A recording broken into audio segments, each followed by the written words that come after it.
Welcome to The Daily Show. I'm your host, Charlamagne Tha God. Hello. That's right. Now, you probably remember me as the host of the other Comedy Central show, God's Honest Truth. And if you don't remember, that's probably why I got canceled. Yeah, you should have watched. But I'm super excited to be here, okay? That's right.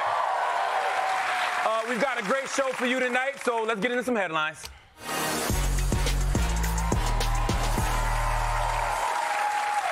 Let's begin with some major updates from the 2024 election. In the Republican race, former Vice President Mike Pence announced that he is ending his campaign. That's right. Mike Pence dropped out to spend more time in a separate bedroom from his wife. I will say, though, is it really ending your campaign when your campaign never got off the ground to begin with? It's like turning down sex when you have erectile dysfunction. Like, the choice was made for you already, my guy, all right? I'll be honest, though, I feel bad for Mike Pence. His shot at the White House was over the moment he decided to do the right thing and not overturn the election. He had to get the same people, that's right, give him some round of applause for that, yeah. He had to get the same people who wanted to hang him to hire him. I mean, for a guy so Christian, Mike Pence gets a lot. But Republicans deciding they don't want to run against Donald Trump after all is not a surprise. What is a surprise is that there's finally a Democrat running against Joe Biden. President Joe Biden is facing a challenge from a member of his own party. Democratic Congressman Dean Phillips of Minnesota has entered the 2024 race for the White House. I think President Biden has done a spectacular job for our country, but it's not about the past. This is an election about the future. Phillips, a 54-year-old former business executive, believes President Biden is on pace to lose to former President Donald Trump and needs to be challenged for the Democratic nomination. I am the Democratic candidate who can win the 2024 election.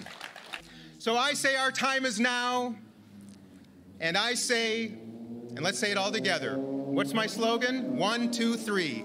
Everyone's invited.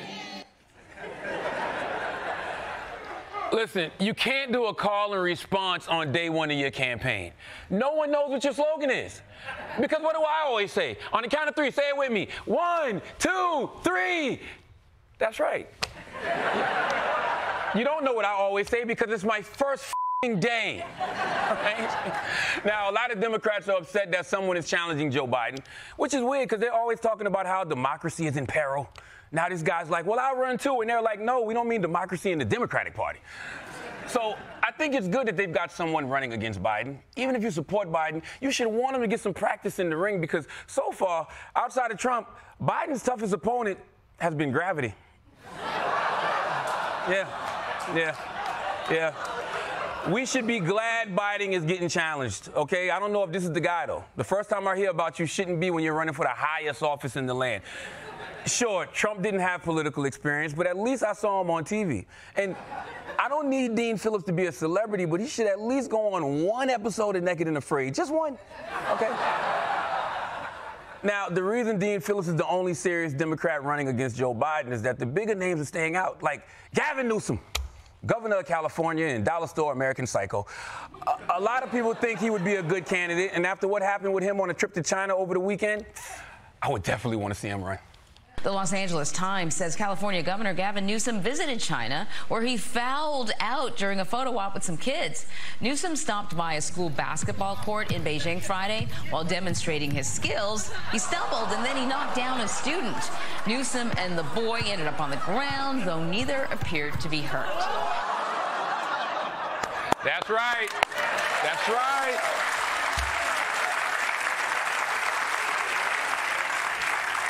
Finally, a Democrat is getting tough on China, okay? Newsom took that kid down like, oh, that's for COVID, bitch, all right? And it's bad enough Newsom ran through that kid's chest, but did they have to make that the new cover of NBA 2K? You know what I'm really thinking? How is this guy worse at basketball than Chinese people? I mean, oh, I'm sorry. Who are your 3 favorite Chinese basketball players? Let's move on to Congress. Because the Democrats aren't the only party not giving the people what they want. Last week, Republicans decided that the new Speaker of the House would be Mike Johnson, Louisiana congressman. I don't know who the he is either. No one had ever heard of the guy before he became Speaker, but since then we've been learning a lot about him, especially what his favorite book is. Johnson's religion is the cornerstone of his politics. Go pick up a Bible off your shelf and read it. That's my worldview. In a Facebook post just last year, Johnson argued biblical beliefs couldn't be separated from public affairs, a sentiment he's long championed. Before entering Congress, Johnson did legal work for a creationist museum and has said the Bible depicts actual historical events. You once worked for the Alliance Defense Fund, a Christian advocacy group, and comments you had made both in writing and advocacy for this group about homosexuality, calling it sinful, destructive, and not supporting gay marriage, quote, no clear right to sodomy in the Constitution. I mean, yeah, it would have been weird if they'd put sodomy in the Constitution, right? So we're all agreed there's going to be no king, there will be 3 branches of government, and we're all cool with butt stuff. Like, the Constitution never would have been finished if they spent all that time specifying what was and wasn't allowed, okay? Section 17, where do we stand on rim jobs? It's like... And just to be clear, there's no right to sodomy in the Constitution, but there is a clause, you can get it on your birthday. The point is, the new Speaker of the House is a hardcore Christian whose worldview is just the Bible. And it's funny to me how only Christian politicians are allowed to do that. Imagine if Ilhan Omar was like, yeah, my views are basically everything in the Quran. Even Muslims would be like, Assalamu, hell no, okay? For more on Speaker Mike Johnson, let's go live to the U.S. Capitol with Michael Kosta.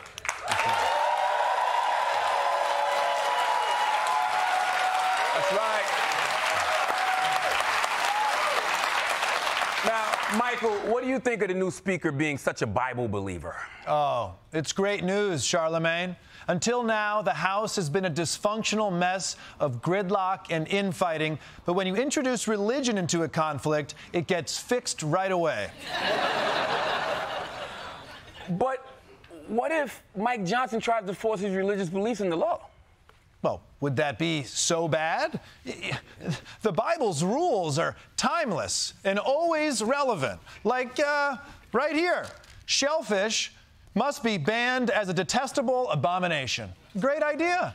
The only good part of lobster anyways was the butter, right? We should just be drinking the hot butter. Or what about this? God tells Ezekiel to bake bread over a fire made of dry human dung. Yeah, poop. Okay, that could be our clean energy that America needs. Well, it's not that clean, but it's renewable. And you know, after a tummy full of hot butter, I'm basically a power plant. Well, how about this? How about this?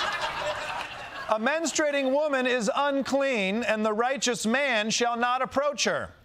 Let's try it, America. Michael, come on, seriously. Shunning women from society during their menstrual cycle sounds backwards as hell. Calm down, okay? It's just during their period. That's like, what, 20, 30 minutes? You know, it'll be done with respect, and I'm sure Mike Johnson has talked all about these Bible-based policies already. Actually, no. I don't think he's ever talked about any of these weird laws you're talking about. Come on, man. Mike Johnson? You're telling me he wouldn't just pick and choose the parts of the Bible he liked best? Oh, God. That would be hypocritical. Gosh, Charlamagne, for a guy named The God, you don't know a lot about Christianity.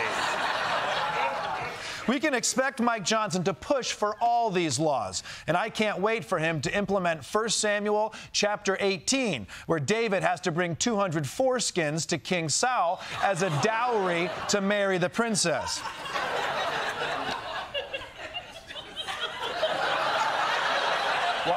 Why are you looking forward to that? Well, because I've been collecting foreskins, okay? And just in case American law returns to its biblical roots and allows me to trade them for a wife. Where does one collect foreskins? Matter of fact, I don't even want to know. How many foreskins are in that bag? Well, let's just say if 200 foreskins gets you a princess, I'm going to be Mr. Taylor Swift. Disgusting, man. Michael Kosta, everybody.